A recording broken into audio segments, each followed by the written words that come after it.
खड्डे असलेल्या रस्त्यांवर टोल घेऊ नये असा आदेश सर्वोच्च न्यायालयाने दिला आहे।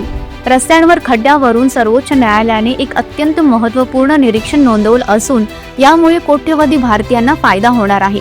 रस्त्यावर खड्डे असतील तर तेथून प्रवास करणाऱ्या वाहनधारकांकडून टोल वसुली करू नका असे स्पष्ट निर्देश सर्वोच्च न्यायालयाने बुधवारी राष्ट्रीय महामार्ग प्राधिकरणाला देत मोठा दणका दिला आहे।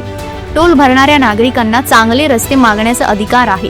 जर नागरिकांना हा अधिकार संरक्षित नसेल तर राष्ट्रीय महामार्ग प्राधिकरण किंवा त्यांचे एजंट वाहनधारकांकडून टोल मागू शकत नाही असे न्यायालयाने नमूद केले। या निर्णयामुळे देशभरातील वाहनधारकांना मोठा दिलासा मिळाला आहे। नागरिकांना चांगले रस्ते मिळण्याचा अधिकार सुरक्षित राहिले पाहिजे। खड्डेमय रस्त्यांमुळे त्या अधिकारांचे उल्लंघन होते असे महत्त्वाचे निरीक्षण सरन्यायाधीश भूषण गवई आणि न्यायमूर्ती के विनोद चंद्रन खंडपीठाने नोंदवले। जेव्हा नागरिकांना कायदेशीररित्या टोल भरावे लागते तेव्हा त्यांना रस्त्यावर विना अडथळा सुरक्षित प्रवासाची हमी मागण्याचा अधिकार मिळतो।